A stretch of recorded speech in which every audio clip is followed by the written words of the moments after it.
மஞ்சரியோட குடும்ப கதை ரொம்ப டச்சிங்காக இருந்தது. அவங்க அன்றைக்கி சொல்லியிருப்பாங்க, யாரை மிஸ் பண்ணுறீங்கன்னு கேட்டதுக்கு, உண்மையிலேயே என் மனசுக்குள்ளே ஒரு பயம் இருந்துச்சு. ஏன்னா ஒரு இதில் வந்துட்டு ஆனந்தி வந்து அவங்கள சிங்கிள் மதர்னு சொல்லியிருப்பாங்க. கடவுளே மஞ்சரி ஹஸ்பண்ட் இருக்குன்னு நினச்சிட்டு ரொம்ப கவலைப்பட்டுருந்துருக்கேன். பட் அவர் இங்கே ஒரு சின்ன சண்டையில் தான் இருக்காங்க. ஸோ கூடி சீக்கிரம் சேர்ந்துருவாங்க. அவங்க என்ன சொன்னாங்கங்கிறத நான் சொல்லிடுறேன். ஃபர்ஸ்ட்டு வந்து நான் என் பையனை ரொம்ப மிஸ் பண்ணுறேன். நிலவ் அவனை தான் நான் ரொம்ப ரொம்ப மிஸ் பண்ணுறேன். என் பையன் ரொம்ப புரிஞ்சுக்குவான். சின்ன குழந்தையாக இருந்தாலும் ரொம்ப ஒரு அண்டர்ஸ்டாண்டிங்கான சைல்டு. ஸோ எனக்கு ஏதாவது அடிபட்டுச்சு, அவன் எதுவுமே கண்டுக்கலை அப்படின்னா எம்பத்தட்டிக்காக இருக்கணும்டா, அடுத்தவங்களுக்கு அடிபட்டா என்னன்னு புரிஞ்சுக்கணும்டா அப்படின்னு நான் அவனுக்கு சொல்லி கொடுத்துருக்கேன்.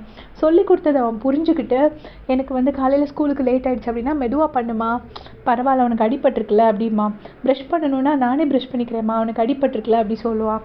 அவ்வளோ புரிஞ்சுக்கிற ஒரு குழந்த அப்படின்னு. அப்புறம் அவன் தூங்கும்போது நான் லவ் யூடான்னு சொன்னால் பாதி தூக்கத்தில் ஐ லவ் யூமா அப்படின்னு சொல்லுவான் அப்படின்னு சொன்னாங்க. கண்ணெல்லாம் கலங்கிடுச்சு அவங்களுக்கு. முத்து அப்படியே தலை குடிஞ்சிட்டே கேட்டுட்டு இருந்தார். அதுக்கப்புறமா வந்துட்டு அவங்க அம்மாவை சொல்கிறாங்க, எங்கள் அம்மா எனக்கு எல்லா இடத்துலையும் என் கூட இருந்தவங்க, வீட்டுக்கு வரும்போது எனக்கு யாராவது ஒருத்தர் இல்லைன்னா எனக்கு ஒரு மாதிரி இருக்கும். ஸோ எனக்கு ரொம்ப என்னை பேம்பர் பண்ணுறதுக்கு ஒரு ஆள் வேணும், எங்கள் அம்மா எப்போவுமே இருப்பாங்க எனக்காக அப்படின்னு சொல்கிறாங்க. அதுக்கப்புறமா மூணாவதாக சொல்கிறதுக்காக இலக்காரமாக இல்லை, என் ஹஸ்பண்டுன்னு சொல்லலை, பார்ட்னர்னு சொல்கிறாங்க. என்னோடய பட்டு நான் ரொம்ப ரொம்ப மிஸ் பண்ணுறேன். ஒரு நாள் கூட பேசாமல் இருந்ததே கிடையாது. பட் இவ்வளோ நாள் பேசாமல் இருந்தது இவ்வளோ பெரிய இஷ்யூ ஆகும்னு நான் நினச்சி கூட பார்க்கல.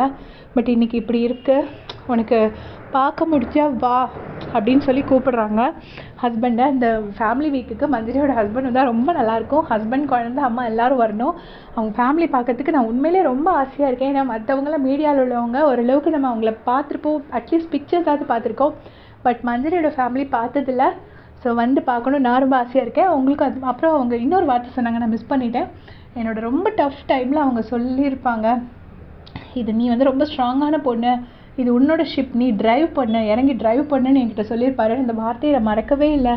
ஸோ இன்னும் அடிக்கடி ஞாபகம் வச்சுட்ருப்பேன். பார்க்கும் இடமெல்லாம் நந்தலாலாங்கிற மாதிரி எனக்கு பார்க்குற இடத்துலலாம் அவங்க ஞாபகம் வருது. இந்த ட்ரெஸ்ஸை பார்த்தா இந்த கலர் அவங்களுக்கு பிடிக்கும் ஞாபகம் வருது, இந்த சாப்பாடை பார்த்தா அந்த சாப்பாடு அவங்களுக்கு பிடிக்கும் ஞாபகம் வருது.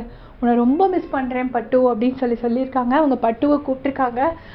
மஞ்சரியோட பட்டு, நீங்கள் இந்த வீடியோ பார்த்துட்ருக்கீங்கன்னா தயவு செஞ்சு வாங்க, மஞ்சரியை மன்னிச்சு ஏற்றுக்கோங்க. இது மஞ்சரி ஃபேன்ஸ் சார்பாக உங்களுக்கு வைக்கிற வேண்டுதல். தேங்க்ஸ் ஃபார் வாட்சிங்.